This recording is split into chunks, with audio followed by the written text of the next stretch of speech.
graffiti was always a passion. It was something that had never left me. At that point, there was an off-duty policeman coming past, pulled the bus over, up on the bus, arrested me. There's Mix Mag and other magazines and whatever saying that that's the best place to be, and you're a resident. You copy that style, you change it a little bit, you form your own style off it. You can get it directly from the publishers, Morton's Books. But some of us ain't playing your games. And they don't know the history. And they don't want to know because they just want to do what they like to do. The bottom line is you entered and you failed. They just think that, yeah, you get a can and you just, and that's it, it's done. Yeah, I'm into hip hop, I'm into this, that, and the other. But you'd never see them supporting an event. What gives you the right to be the guy to put these books together? Why not somebody else who's been in it all their lives? I shit myself.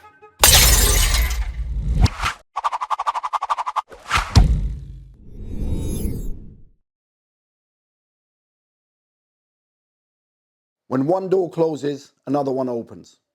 After an early arrest for illegal graffiti, the natural path for my guest today was to pursue his original passion, DJing.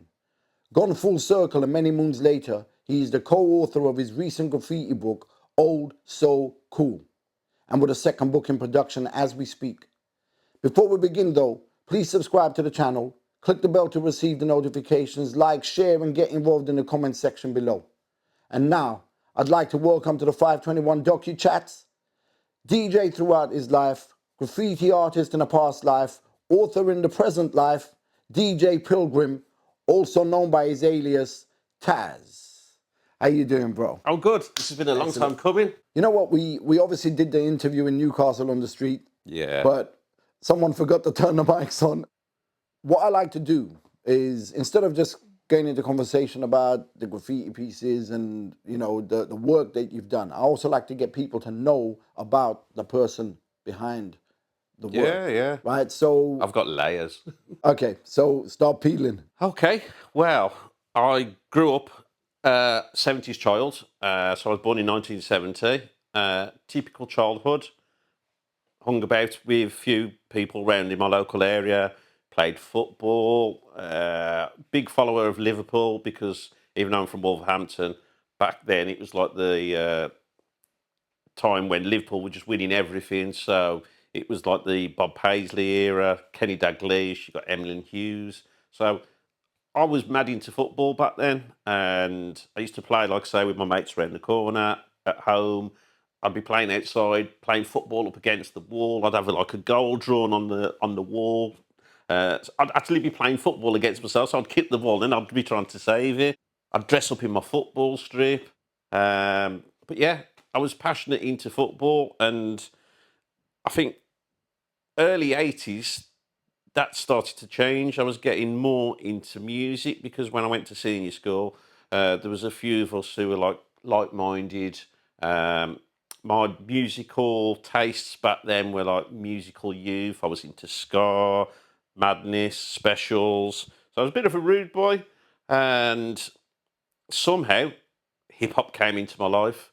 Very early stages, things like Planet Rock, The Message. So it would have been like 82, 83.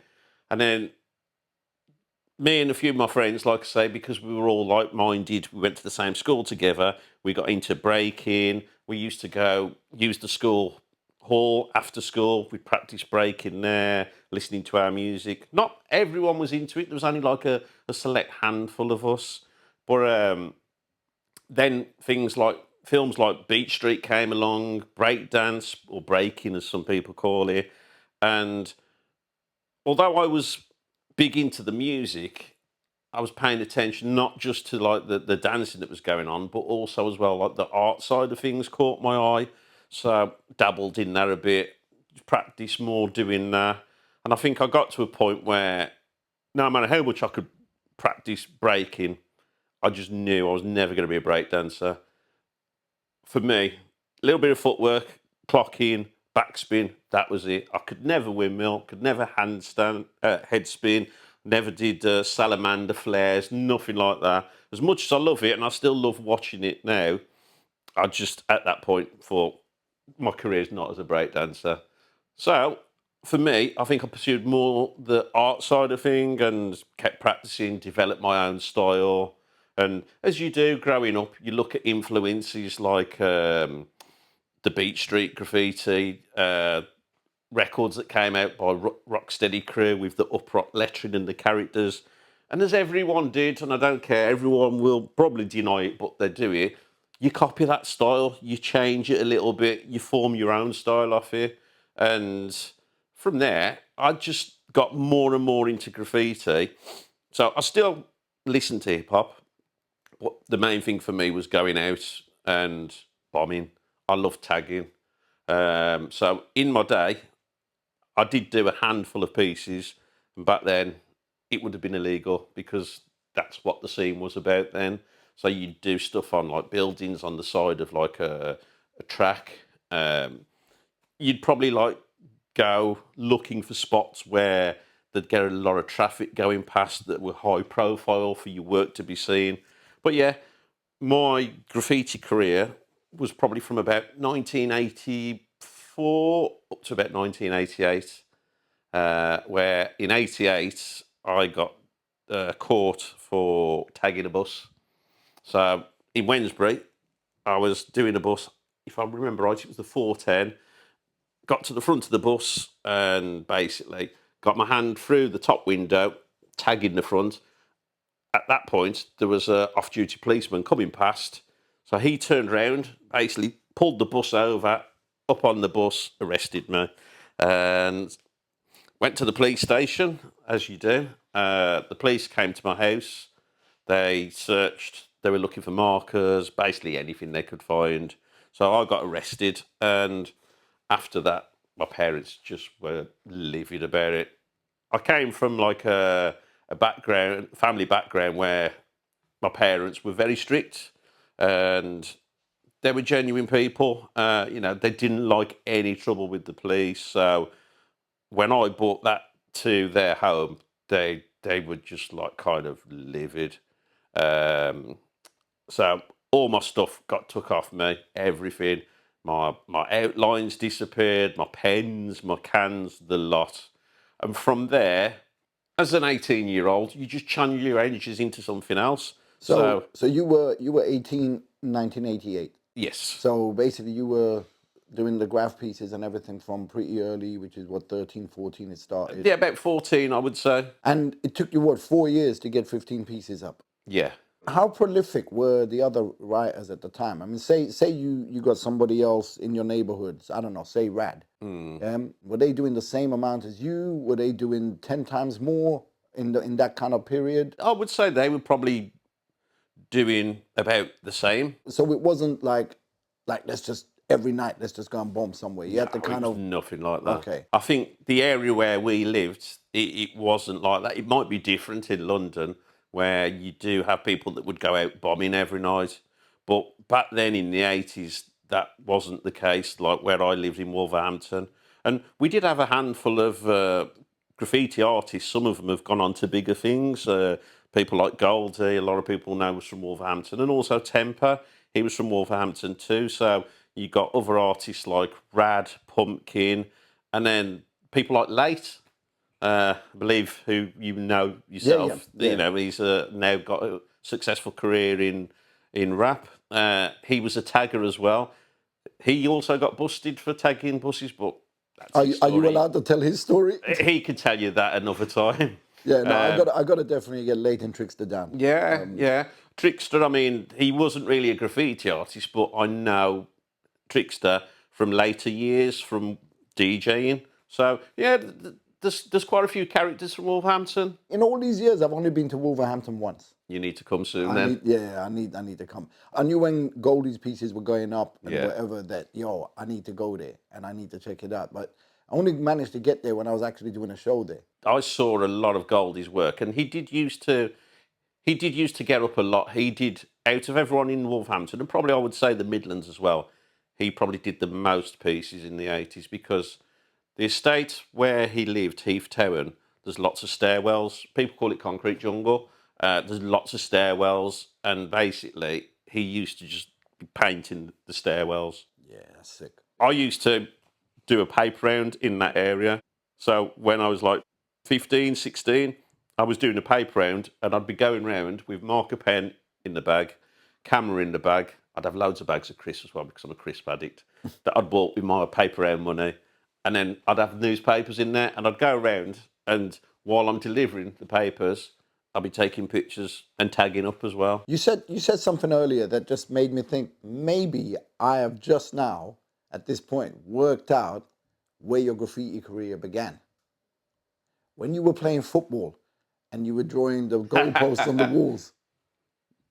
Could be, yeah. That's Have a you ever good thought point, of that? actually. Have you ever thought of that? No, I've never thought of that. That's So what do you never think of crossed it my now? mind. So what do you think of it now? I suppose, really, that could have been my first ever experiences of drawing something on a wall.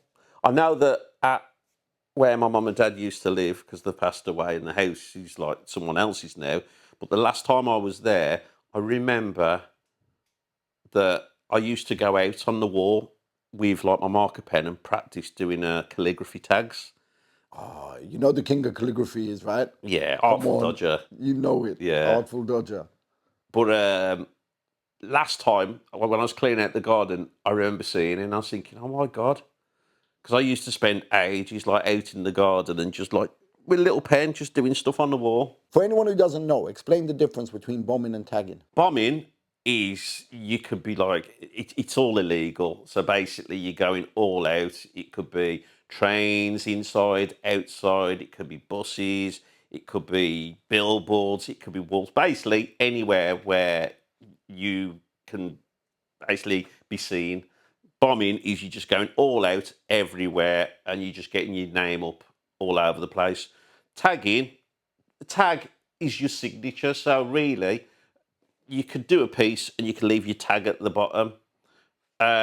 Bombing is more illegal. So people really, everyone's got their own preference on what they prefer. Some people get a buzz out of just bombing and they like the buzz of doing it in the dark, maybe being chased, the fear of getting chased.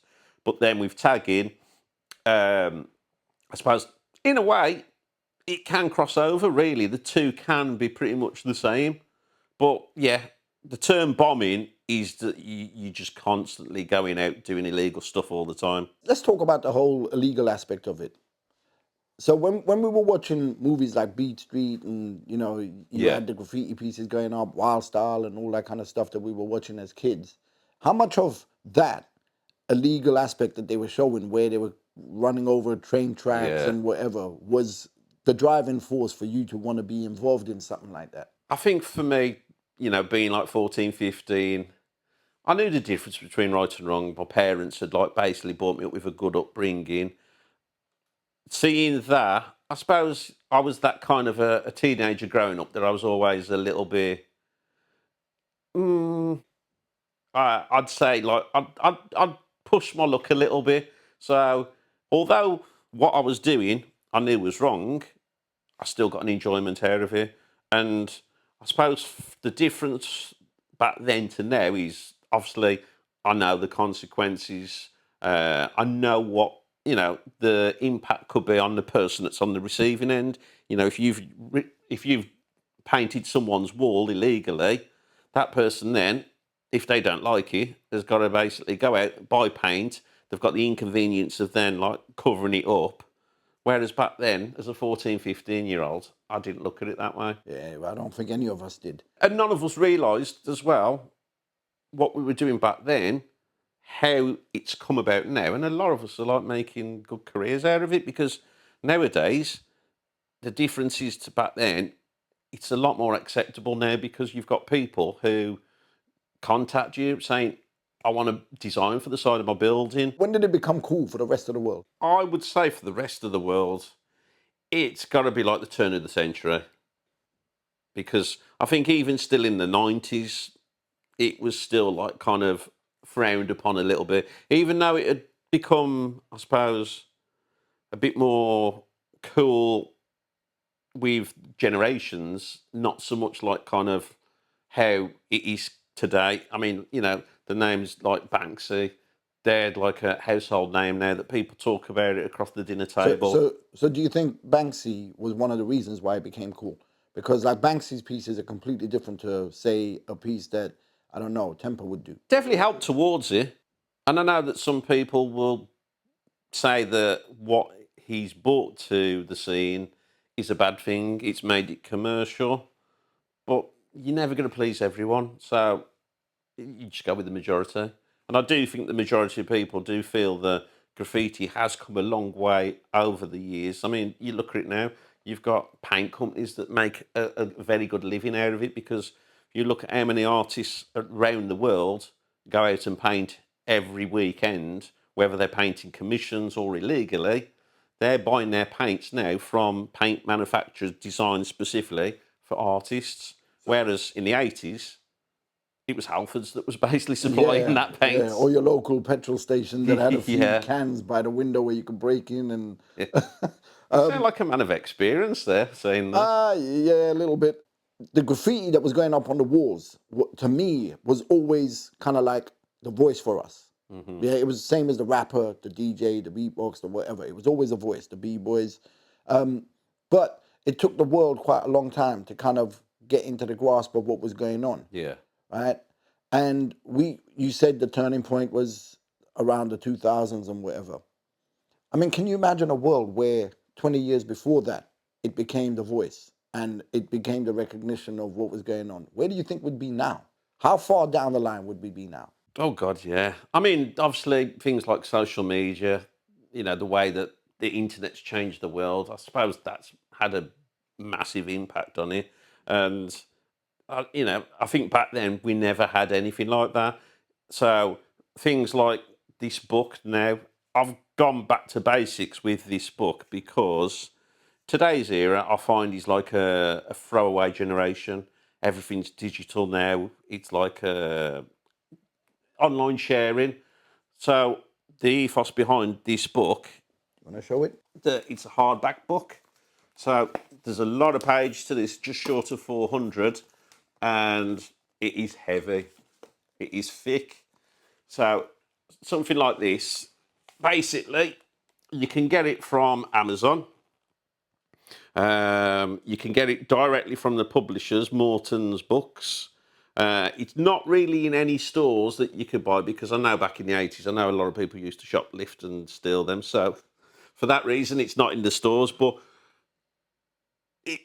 we took it back to basics, because something like this, if you spend £40 on a book like this, if you loan it to your friend and he borrows it, you're going to make sure that you get it back off him. Something like this, you can't really pass about and give 15 copies of this to someone. Whereas if it was done digitally and online, it's easily done, because it's easy to just go, yeah, have a look at this, and you send it to them, and then he sends it to the next person. The next thing you know, one person's bought it, but 3,000 people have got it out there. So that was the idea of taking it back to old school. How many pictures are in the book? Oh, and do you want to describe the book? Is there just pictures? Is there stories behind them? So there is 375 pages. There's like about 2,000 images in the book, and there's also there's a bit of information about each individual piece, so people know about the artist, whereabouts in the country that it was painted, and what year it was painted. Because over time, a lot of us older Git writers, we basically forget about things. So you'll see a piece in there and you go, yeah, I remember that was 1989. And then it turns out it was 1986 and it was by a totally different artist. So at least there, the information in there, I've tried to be as precise as I can be, because I've gone to a lot of the artists who painted the piece, spoke to them, found out the exact place, what the piece said, who did it, what year. So I've tried to get as close as possible to the facts. Some of the information, obviously, I've had to rely on people who took the original picture, because I haven't been able to get hold of the artist. So I can only really go by the information that the contributors given me, because being based in the Midlands, there was only so far that I could go and collect pictures back then, whereas now, with the internet, I've set up a group that's on Facebook, 80s Old School Graffiti. That I set up in 2010. So nearly 13 years now, because it was November the 24th I set it up. And as it stands at the moment, it's got 32,600 members in there. So initially, I set that group up because when all my pictures and outlines disappeared, I thought it'd be a good idea to set up a group on Facebook, and I can add people who I know who used to be into graph into the group, start getting some pictures going, and see if I can find some of my old pictures. So that was the idea behind it. So it kind of grew and grew and grew, and people added other people, and now it's become like a networking hub where the group is purely people just sharing memories about the 80s graffiti. Not just UK, there's people in there. People like Taggin have even put up pictures in there. Some of his old outlines are in the group from like late 70s. So there's people from America, there's people from all over the place that basically posted up and sharing. So you got people like Tats Crew in there, and Yeah, wicked. that has become a good networking tool for me in putting this book together, because seeing pictures come in, I could see who's got a good collection, and I approach those people directly. So that's how I've been able to get people from all over the country and speak to them and get their photos and put them together in a book covering the whole of the country. Talk us through how long it took for you to basically compile a book like this with, like, is it over 2,000 pictures or under? The next one, which is called The Lost Years, that's going to be out the end of this month. That one has got more than 400 pages in. So that one, I think there was 376 in that one. The next one's going to have over 400. So there will be more than 2,000 images in that book. But what I want to know is, with your old So Kool, how long did it take to get all the permissions from everybody? Okay. Did you get permissions from everybody? Yeah. Or did you just go, I like that piece, I'm putting it in my book, and Yeah. I don't even care if the information is wrong? Or did you, I mean, how, it must take time Yeah, for it you to does be take able time. to get in touch with Yeah. people and go, look, when did you do this? Do you remember? Do you have a recollection of, you get what I'm saying? Yeah. So how it all come about is one of the authors, Stephen O'Hara, who is an author on the book as well. How many authors were there? There's two. So there's me and then Steve. He works for Morton's. So they put out a book in the past, very similar to this, but it was about BMXing. So because they felt that went well, they decided that Steve used to be into graffiti, so he wanted to do something that was like basically 80s related that kids were into back then. So he joined the group on Facebook and he put up a message. And as admin, I saw the message because he said he wanted to get some old pictures. And we spoke. I told him about, like, obviously the group that I run and my history with being a graph artist, my pictures. So we then decided that we were going to do the venture between us. We basically started the ball rolling. So I then started to talk to individual people about their collections, and people were happy to do it because they said, yeah, something like this has never been done. There's lots of people that always talk about that they're going to do a book and never do. So they said, yeah, I'll be happy to contribute. So what I always do is when I speak to people and they're happy to send images across, before anything else, I always explain to them, you're happy for this to be done. You give your permission that we can use these on a one-off basis and it's going to be used free of charge. So everyone knows where they stand from the very beginning, and everyone's always, I'm happy to be a part of it, because people want to be part of, I suppose, for future generations, they want their mark left as well.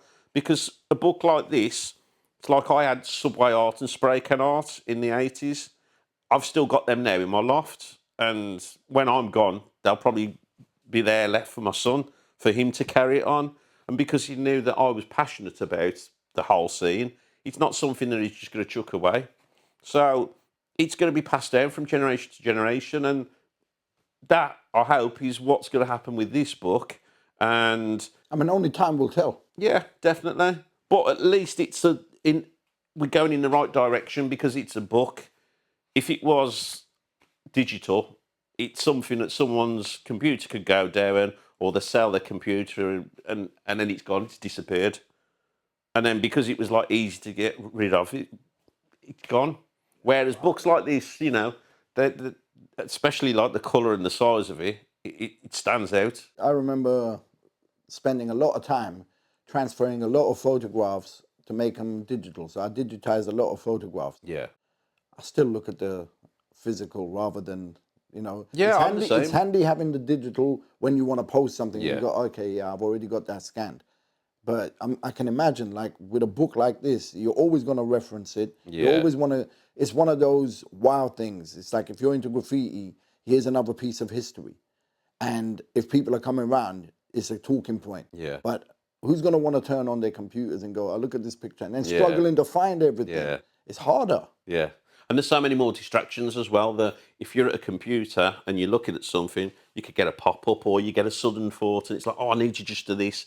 And then you're gone away from it. The concentration's gone elsewhere. Yeah, And I as find, soon as you get a girl twerking, that's it. You're done in it. yeah. And I find,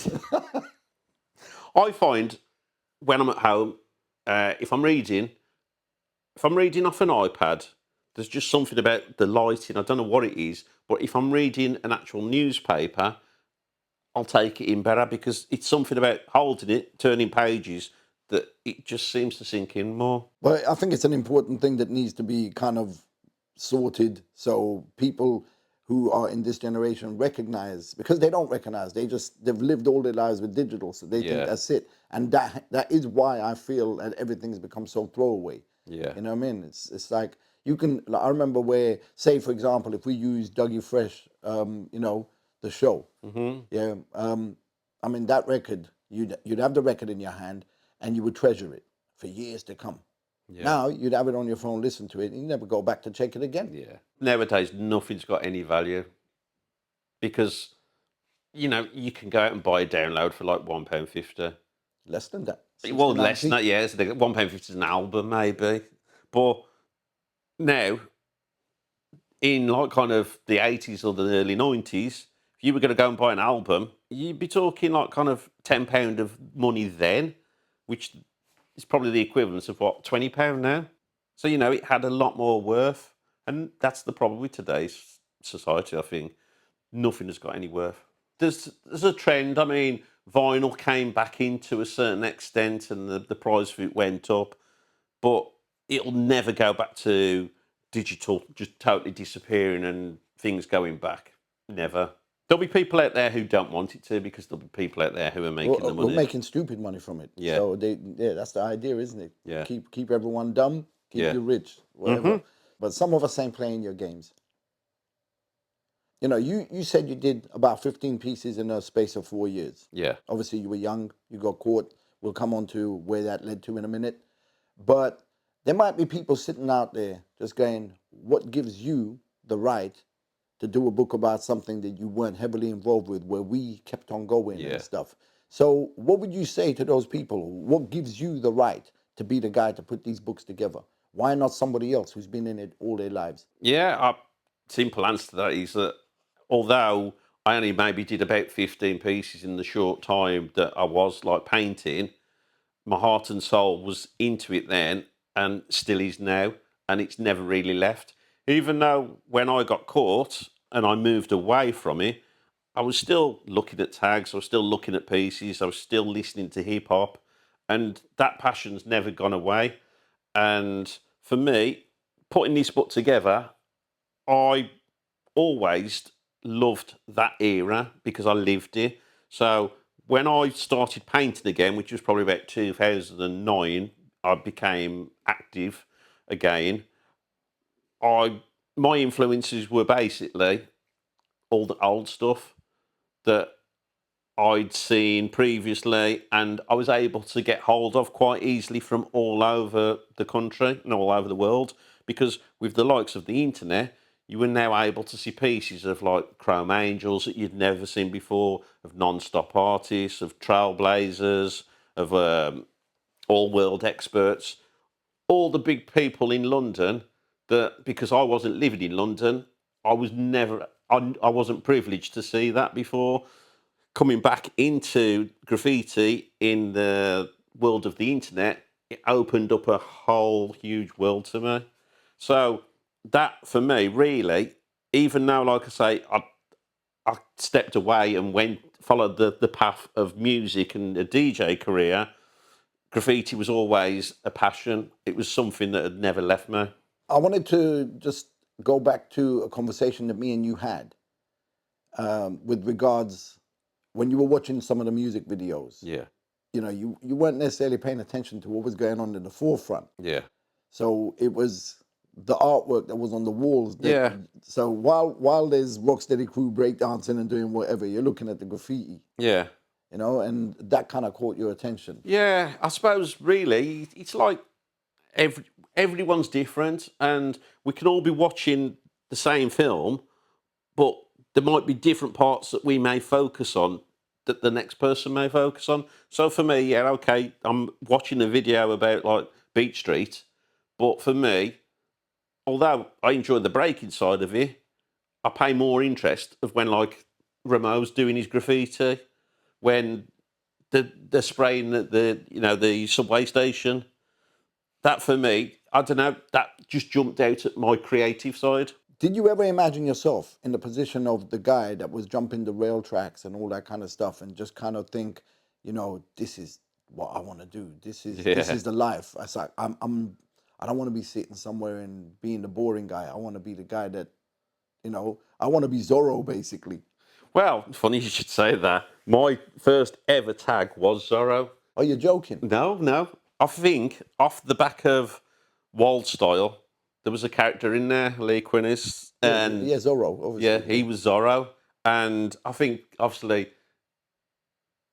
not really like knowing the rules of graffiti back then, I called myself Zorro. And it's funny because in all of this, I'm not the only one, because in all this, over speaking to lots of conversations I had with other people, there was a few other people that actually did turn around and say, you know what, when I first started out, my first tag was Zorro. So you, as a graffiti artist, didn't know the first rule of hip hop was just be original. I think back then, because like I say, it was a very early stage of my graffiti career, I didn't really understand the rules back then. So you were just like, okay, you know, I don't know, Melly Mel, I like his name, I'm going to take it. You do, because the thing is as well, it's like you're young, and it's only as you start to get more serious about it that you then pay more attention to the rules.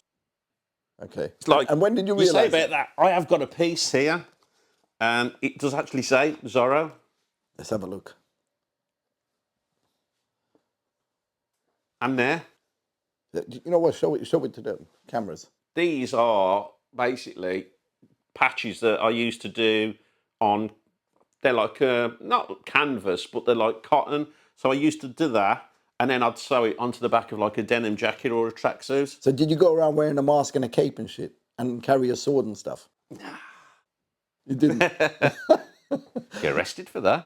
In fact, now, this day and age, it would be classed as a norm. I think looking at those, I can see 84, 85 mentioned on there. Where does the name Taz come from? Well, again, it's linked to Zorro because it came about that I needed to change my name. Zorro's not original. So I then started to write Taz, not because I was into like the cartoon character, but it came from the almighty Zorro. And then I had a rock after it because everyone had either a rock or a one or a ski. So it was Taz Rock. And Rock, ROC, stand for Ruler of Crime. But shortened it to Taz because Taz Rock's a bit of a mouthful. And if you're painting the piece with your name, you need a big wall and a lot of paint. So yeah, Taz for short. So for anybody who hasn't clocked it, Taz, the almighty Zorro. And you know what, that's just like ego and stuff when you're young, innit? The almighty Zorro. Were you like noticed everywhere when you were putting your pieces up? Were people coming back and talking to you and saying, yo, I've seen your piece, oh my God, it's like you're up there? I was pretty up in the Midlands, I would have to say, because I was doing more tagging on the buses. So what I used to do is I'd have certain buses there, and I used to just go on my own. I'd get on, go upstairs. So it would be probably later on at night when the buses were empty. I'd use shoe dye, like the shoe scuff, they'd call it. and you'd just like do the windows, you'd do the top panels of the buses, you'd go all the way down. I'd probably go about 4 or 5 stops, get off, cross over the road, next bus. Next bus back. Yeah, we just did that. doing that a couple of hours each night. And then next day, the buses would change routes, so you'd find it would be going a different route. So you were going up all over town. And being in Wolverhampton, some of the buses would go to Birmingham. So I was getting up and noticed over Birmingham. So at the time, this would have been probably about 87, I would have said that I was doing that. And I was hanging around a place called Willinghall, just outside of Warsaw. And from there, I then started to hang out with a group of lads from Darliston, because they were all doing similar. And then from there, I then started hanging out with a group of lads from Wednesbury who were doing similar. And then Wednesbury's where my career ended. How come? Got caught? Oh, okay? That was it. Yeah. Finished. That's when I got caught. I'm amazed you didn't get caught sooner on the buses, because I remember, like, there were so many times we had to rush past the driver, because we're doing things that we shouldn't be doing. And the reason I say that is because if you remember, the bus driver could actually see what was going on at the top deck. Yeah. So they could see through the concave mirrors or convex. I don't know which one it is, but you could see through the mirrors. I always used to take her bag, because first thing I'd do as soon as I walk upstairs, put the bag on there, block and then it. you can't see anything. Yeah. We used to ask friends to stand in front of them because they were higher up. So we were just like, just block it, man. It's like, and then we just go for it. Although there was one occasion where I did that, and the guy must have sussed, and then he could smell the marker pen, and he came up the stairs, and he's like, "You'll do this?" I was like, "No, I'm the only person on the bus." He's like, "I'm going to radio." Went back down the stairs, went to radio, and I just at the back exit jumped. Just gone. See, those are the situations I'm talking about where we just barge past, and like there'd be loads of us, so just barge I past. just went out the back. I just opened the fire exit and just hung. The back window. Yeah. I just hung and just jumped and gone. We saw it as harmless fun back then, and I suppose, the long and short of it, you look at it now and it's like criminal damage, but... But have you ever stopped to wonder how many graffiti artists took that back exit on the top floor of the bus? I know a few. Because a popular thing that used to be happening in the Midlands is that people would we call it jam the exit. So you'd get like a bus ticket, you'd roll it up, you'd put it down, you'd open the exit so the alarm doesn't go off. Yeah. And then while someone's opened it, you got someone at the back with like a big torch marker putting like the name on the back in big.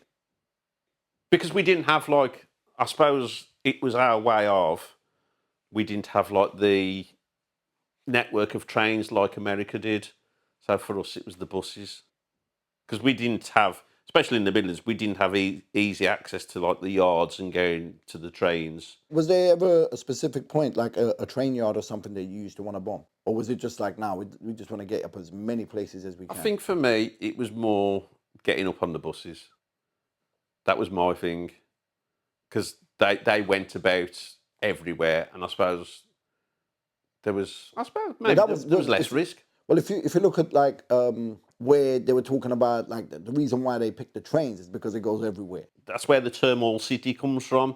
That basically you can get your name up on a train, you could do it here, and it'll travel to its final destination, and it could have gone across 5 boroughs. But that's why I'm making the comparison between what you did on the buses and what was going on the trains. I mean, it wasn't like you could tag your name on a wall and then carry the wall everywhere with you. Yeah. In the grand scheme of things, Wolverhampton, if you're comparing it to doing a train in New York and it's going across all the different boroughs, it's a very small comparison. Talking of Wolverhampton, do you want to give a quick roll call to a bunch of guys that were writers back then? Yeah, so, off the top of my head, I think I mentioned them earlier. You got Rad, Pumpkin, you got Prince A, who's now known as Temper.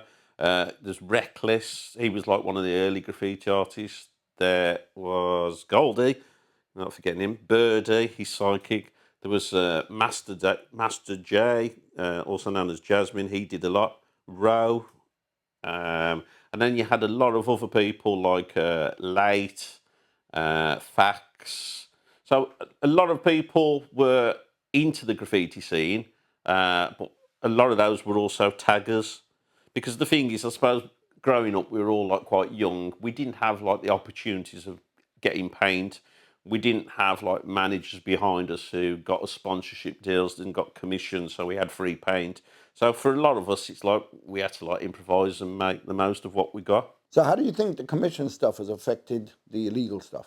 So, I mean, nowadays, I mean, I run a few legal sites in Wolverhampton, and legal spots, you speak to artists, you either love them or hate them. So you've got people who like to take the time, do big productions and be at ease at a legal spot. You've got other people who they're not bothered about them, but they like to have their name up everywhere. And they won't go to detail in their pieces, but they'll have more quantity than quality. So it's one of those. You're right. It's like Bovril, really. But yeah, commissions again.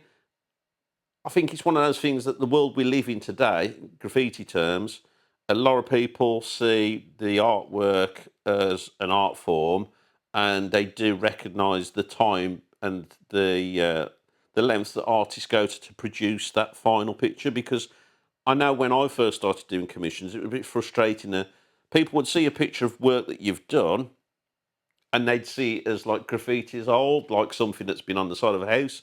So then when you deliver someone a price saying, oh yeah, it's going to take me X amount of hours and it's going to cost me this much in materials, they're like, wow, that much? Because they don't realise the extent of what is involved. They just think that, yeah, you get a can and you just, and that's it, it's done.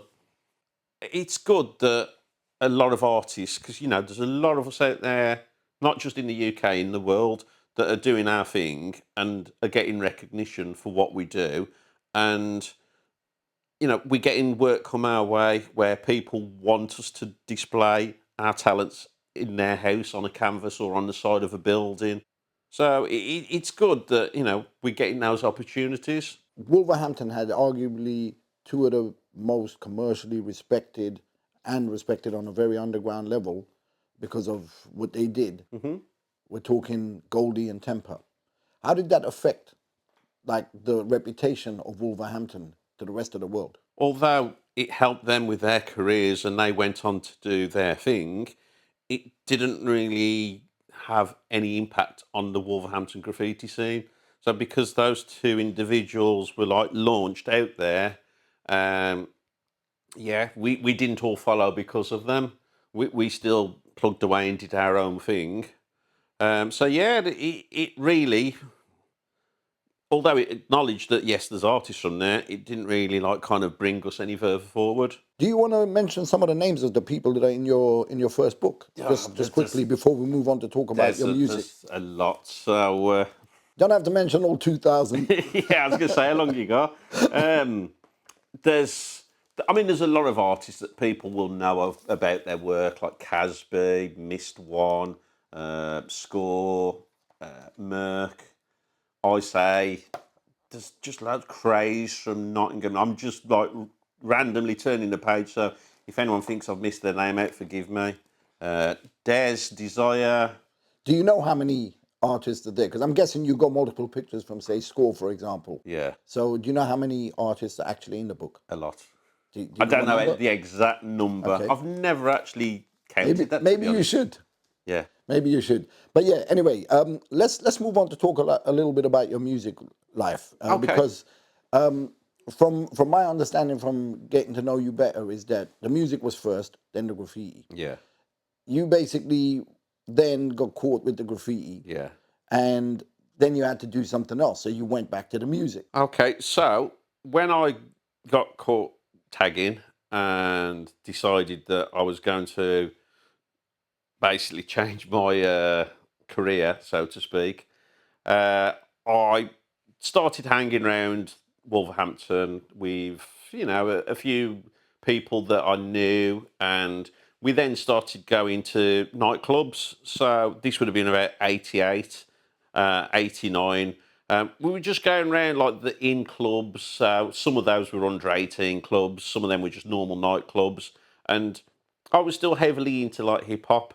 But then, as like the house rave culture started to come into the club scene more, as I was going to these clubs, they were playing less and less hip hop and more of the rave music.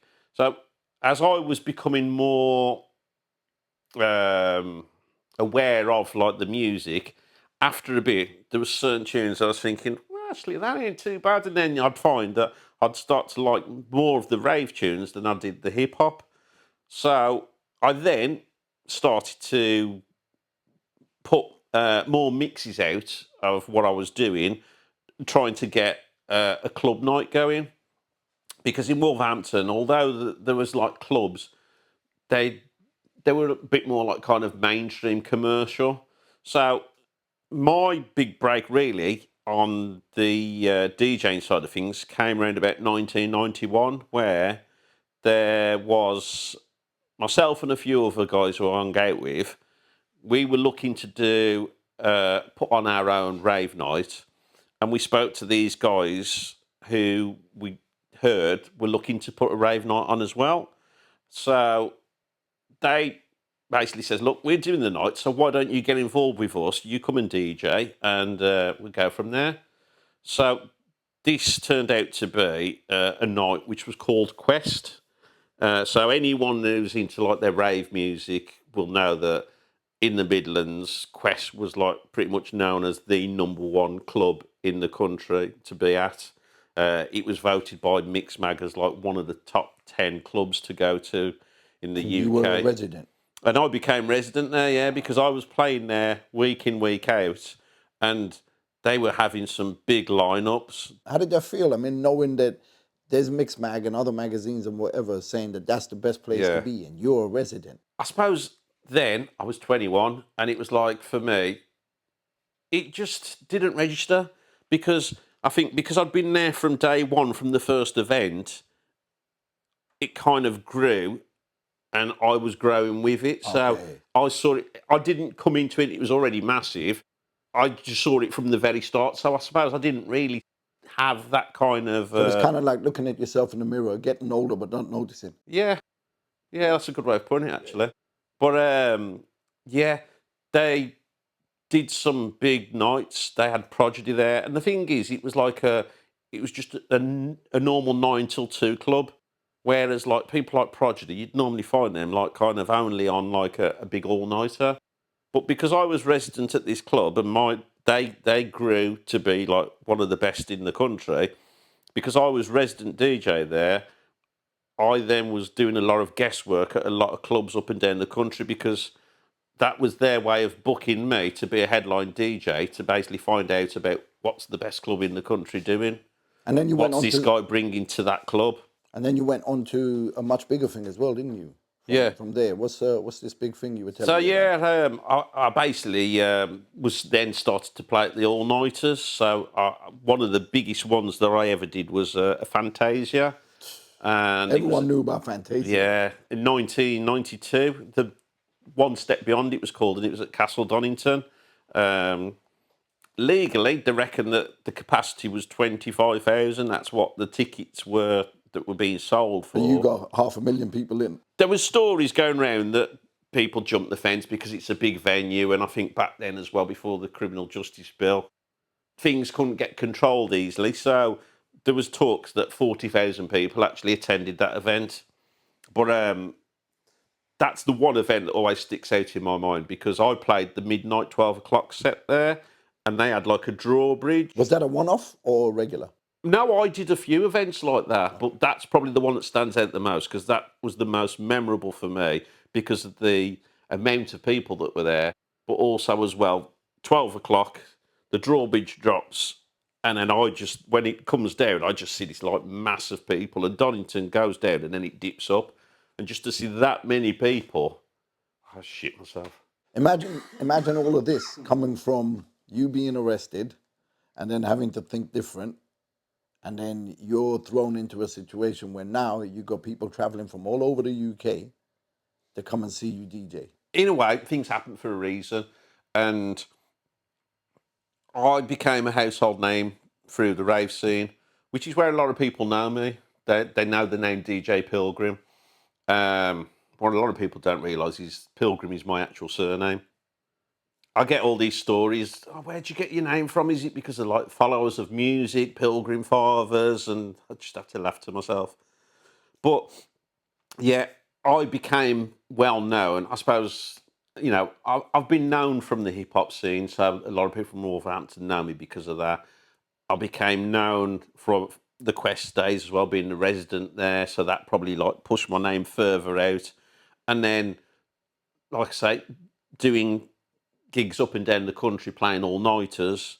That then launched my name to like basically people all over the country knowing about me. Obviously, you mentioned the rave scene and the hip hop scene in pretty much the same sentence. Yeah, Now, if you were into hip hop back then you'd know that if you were a diehard hip hop fan, then being in the rave scene was kind of like a no-no. yeah. Do you know what I mean? So, did you ever get any kind of backlash off the back of that? Not really. I mean, there was a few people who, I suppose, never really moved away from the hip hop scene, and I think it's just what you're into. It's like we talked about earlier. Now everything's changed. It's like there's people who are into graffiti that don't like hip hop. They're not into breaking because people come into a scene now because everything's split up and they don't know the history. And they don't want to know because they just want to do what they like to do. Whereas, like the likes of me and you, like say you did you say you used to beatbox as well? Yeah, I was a beatboxer. So you beatboxed, Yeah. you rapped, Yeah, did a bit of breaking too. yeah. Body popping. You did graph. So there you go. You're pretty much doing all the elements of hip hop, and I was the same. I did like breaking. I listened to like music. So I was DJing. I used to DJ with belt drive turntables. I had that. My first setup was I had a Citronic belt drive, and then I had a Tandy mixer, and then my other turntables. Remember those turntables you used to get that came with two speakers? Yeah, yeah. So it was just like a stereo, a record player on its own. That was my setup. So I had one deck, Tandy mixer, and then another one which had pitch control. So if I ever listen back to some of the really old mixes, because I've still got them on cassette. You're lucky. I didn't go past beyond belt drives. It's Yeah. like fucking let the needle go down, pushing it. But I can hear on some of my old mixes where I've got the one deck going, speeding the other one up to try and catch up to it, and then once I've like dropped the other track, you just let go and you can go back to its normal speed. But it was, it was the way it was back then. Did you ever get involved in any DJ competitions or anything like that? Yeah, I was a bit of turntablist. So I used to do all like, the two copies of the same track, crossfading, spinning round behind your back with your nose and your elbow. I did all that. I used to do that, yeah. So I'm guessing at some point you must have entered the DMCs. You had to. I did, and I came nowhere. I entered the really? Birmingham Heat, which was at 5 Ways in Edgbaston. I can't remember the exact year, but it must have been about... I would say it would probably been about 1988. But yeah, I was no Cutmaster Swift. Who was? But my favourite was Cash Money. I used to love. And DJ Business. Yeah, but, DJ Mink was another good one as well. yeah, because he came and did some scratching for me on one of my records. What a dude! But yeah, Billy Business, like that was the first time I started seeing people like taking off their shirts. I think Shorty Blitz did turntablism as well, didn't he? If I remember No, right. I don't. I mean, it's funny you mentioned Shorty Bliss because we just done an interview with him. So hopefully by the time your one goes out, his one would have already been out. So yeah, watch that one. It's really interesting. Deep guy, really lovely guy as well. I have still got the old DMCs on videotape at home in the loft. I used to buy the, not the finals, I used to buy the warm-ups because you'd find that the warm-ups, there was like some really good DJs, but also as well, the warm-ups, I always felt they put more effort in. That's something I've done in the past, and I still love watching it. It's like on Instagram, the breaking feeds that come up, I still love. Me and my wife, we used to go to Brixton a lot, the B-Boy champs, and then they moved it to Birmingham, and I don't know, for me, it just wasn't the same. Didn't have the same vibe. I think because being from the Midlands, going to London, it's Exciting, a special occasion. yeah, It's exciting. Yeah. Whereas if I'm going up the road to Birmingham, it's like, I pass by there every other week. It didn't have the same buzz. But anyway, the bottom line is you entered and you failed. Yeah. Dismally. Not even a placement. So being I think I knew because I just did my set and I just embarrassed and I just went. I didn't even wait round to hear anything. Yeah, it was a failure, bottom line. But it led me on to better things. Well, you seem to have had quite a few doors and windows open along the way, so it was good that one door closed, didn't it? Yeah. You being a DJ at these rave events, how did the drug side of things affect all of that? Because there was a time when there was like kids kind of getting Yeah. overdosed on it, some even dying off the Yeah. back of it. How did that affect you, your work, the clubs? Yes, there was a lot of like kind of media coverage about it at the time. I think Leah Betts was the main one back then that like hit the headlines, and it, it you would find that the authorities would like once a promoter would put an event on, they'd make sure that they put a lot of things in place. There was a lot of hoops you'd have to jump through, and then to a point where at the last minute events were just getting called off purely because authorities were making it that difficult for them to stage their events that something or other would trip them up. And then that led to more festivals, less clubs. Well, I think that's the way that things have gone now. I think that back in the very start, you had a lot of clubs, and then I think you got a lot of promoters and some people may say gangsters who got involved in the rave scene, who started putting on these big outdoor events, and the criminal justice bill came along and made licensing of those events a lot more difficult. So that then forced things to go back to clubs because the onus would be on like the licensee, the club owner. And I think that because these big events, they had like thousands and thousands of people there, it was quite hard to police. Whereas if things were moving back into like clubs and you've got lots of clubs here, there, and everywhere, it would be a lot easier to police because each area would be able to contain it better. I think nowadays festivals have become like the new all-nighters, like the old raves. People, there's a spate, I think, where it's something like from April till September, could even be October, where there's a festival somewhere in the UK every weekend. And I think it's because basically now a lot of people like to go to a special event, and people will save up their money to go to a festival because they may go to like one, maybe two a year, and they're a bit more special than going to a club that you go to every weekend. So I think that it's all come back round again in a commercialised way. That festivals are like the old raves. So is it just me where I'm noticing that a lot more club events are starting to happen now since like lockdown is kind of finished and everything? There's all these smaller events happening. There's, I was at an event yesterday. I went to see Skinny Man and Jazz Kahina and Yeah. Maslow in Brixton Chip Shop. But there's a lot of these smaller events still happening. So there are still a lot of people that prefer to go to the club events where it's more, you know, I guess friendlier. Yeah, I bet you probably find though it's like on a very much smaller scale where Yeah. there's probably like 50 to 100 people there. Yeah, but then you'll get like, say, O2 Academy will put on events with Farside where there's 900 people there. Yeah. So there's, and then, we done the one with Big Daddy Kane recently, Yeah. a couple of months ago, where there was like nearly 2,000 people there. Yeah. So those things still happen. They still happen, but like you say, something like that's a special occasion. Yeah, with like special, Big yeah. Daddy Kane, it's not an every like kind of weekend thing. Yeah. Whereas the one where you've got a capacity of 50 to 100 people clubs, they're a bit more regular because if you only got 20 people And it's in, always the same people that turn up. yeah, exactly. I know, because I'm one of them. Yeah, we used to get that in Wolverhampton. I mean, like Trickster will tell you this as well. There was many places where there'd always be a handful of us, and we'd always be the same people that would be at every like kind of event, and it was a bit frustrating. There's another guy, I don't know if you know, Nugster as well. He was yeah. He was like kind of a rapper back then and big into his hip hop, and there was always like a handful of us that were in the scene. And there was always all these other people that claimed, yeah, I'm into hip hop, I'm into this, that, and the other. But you'd never see them supporting an event. You'd never see them anywhere. Do you think maybe they got to a position where they're like, I'm the artist, I don't need to support? No, I think a lot of it was back then. It's like, and we're talking like kind of like mid to late 80s as well. A lot of people, they were like bedroom hip hop fanatics. It's like they were into it, but not that much into it. They wouldn't go out to a club. But do you feel that maybe they feel like, look, I'm the artist now, like I just said, where they feel a bit more privileged, like I'm the artist, people need to be kind of making an effort to see me rather than me going and supporting everybody else. These were people that weren't artists, though. These Oh, were like wow. people that were just like kind of, yeah, I'm into hip hop, I'll dress this way, I'll listen to this album, and but then you wouldn't see them at a club.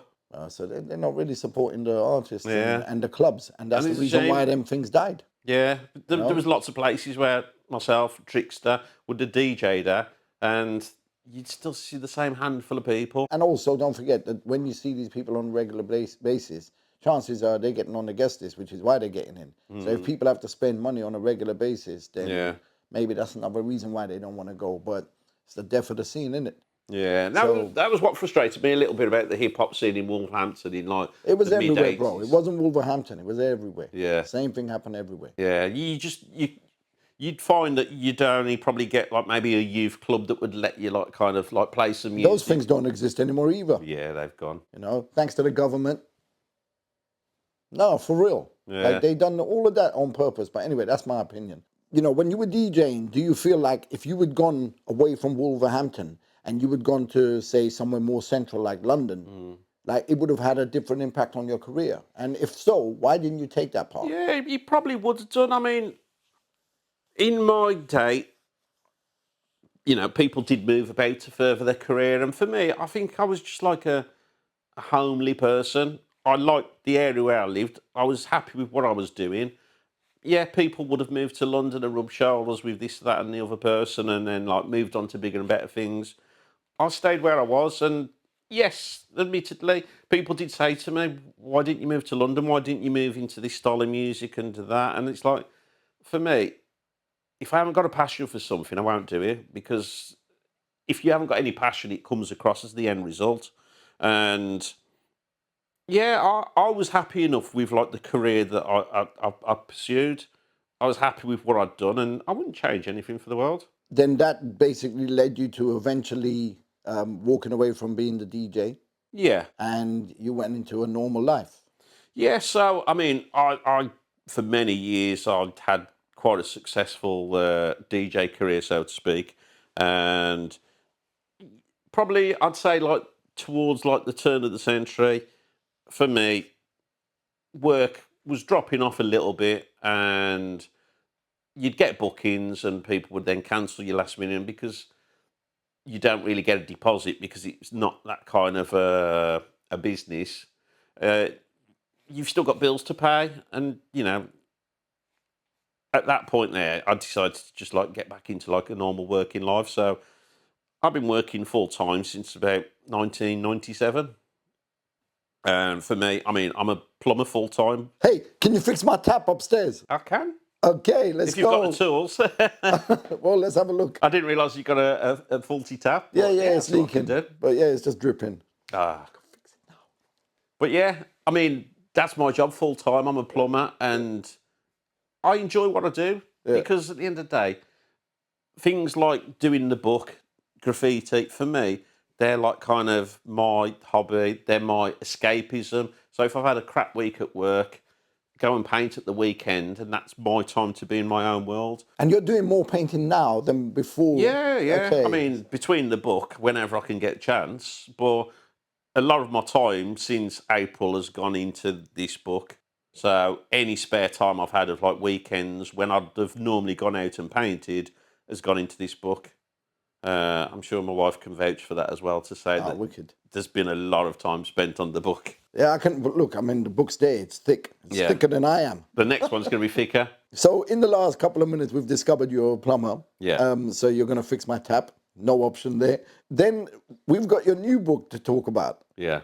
And we're running out of time. We didn't even go on about caps either. Yeah, I bought some caps. Have a quick talk about the caps, and then let's have a quick conversation about the book as well, the new book. We need to promote that. So yeah, basically, anyone who's just getting into painting, there's different brands out there, and depending on what kind of end result you want, some people like painting and having like fat nozzles on to make the paint go further, making it quicker for the artist. So if you're in a bit of a rush, this type of cap here, it's called Astro Cap. Basically, it flares out, it comes out fast. So if you've got it on a high pressure can, that'll cover your wall space quick. This one's a calligraphy cap. So if you want to do some like kind of calligraphy style writing, it'll come out really fast. And then as you turn it over to the side, it'll come out thin. This one is called a straw cap. So if you want like a drippy effect, it'll come out really thin, but it comes out fast in the straw. So you'll find that you get lots of runs. And then that one there, if I can go and get it, it's called the stencil cap. So this will sit on top of the cap and go over your other cap. But because it's got a hole there, it'll restrict a lot of the spray to make a really thin line. So, yeah, that just covers the caps, really. As an artist, you've got different techniques that in your piece you'll want maybe like some fine detail in there, or you want a big fat outline. So, yeah, some people will just use one cap all the way through, whereas with myself, I like to use many different ones. You know what? We're running out of time, and we have to know about the new book. Yeah, so the new book is scheduled to come out end of November. It's still old So Kool, but the subtitle for this one is called The Lost Years. The idea behind it is that basically many people who I speak to when I've been trying to get pictures will have said, oh, I used to have loads, but they either got took by the BTP, or I left them in a house move, or they're in the loft and my ex-girlfriends and I can't get hold of them. So a lot of those pictures are basically lost, and that's the idea behind the book being called The Lost Years. But again, it's going to be available through Morton's Publishers. That's the main place to get it. They do free delivery, and it comes in a special box. You can get it from Amazon as well, but I know a lot of people don't like to support Amazon because of the ethos behind that. I'm sure if you go to your local paint shop and ask them, they can get it in if they've not got it in stock. But with this book, if you've seen the last one, you'll know that this one was like a bumper-packed, flame-grilled, as All City Steve would say, book. This one's going to be bigger and better. We're going earlier with this, so it's going to be covering a lot more of the early to mid-80s, whereas the last one was more about 86, 87, 88, 89. We're going really early with this one. There's more pages, there'll be more stories in there, more bios, and all I can say is you'll be in for a treat. Is there any final words, anything else you want to say? I just want to basically thank everyone who's basically supported the project in general, the people who have contributed to the book, because without yourselves, without images, there'd be no book. People who share their wealth of knowledge, people like Score, Merck, Kilo, Mist. There's a lot of people that have all helped to make this happen as well, and to get information correct. There's a lot of people behind the scenes, like Morton's Publishers, that they've done a great job with the design and the finished product. And then there's the likes of like yourselves who, want to know more about the book and supporting it, and people who just share the stories, people who like buy the book. There's just a lot of people, just too many to mention, and you all know who you are. Excellent. So there you have it, guys. So before I do my little final speech and everything, he's done also interviews with All City Taxi Talk Show. He's also done interviews with Killer Keller's podcast. So make sure you go and check out those interviews as well. Again, here's another guy that's basically contributed to the UK hip-hop scene in some way, and, even to the rave scene as well. So if you're interested in what he's about, please, first of all, go and watch the other interviews. When you watch this one, hopefully you'll enjoy this one as well. If you enjoy what we do on the channel, make sure you support the channel, subscribe, like, share, comment, all that kind of stuff. But more importantly, go and buy Taz's book, all right? Make sure you go and buy Taz's book. DJ Pilgrim, a.k.a. Taz. Thank you very much for being here, bro. Thank you. Good kid.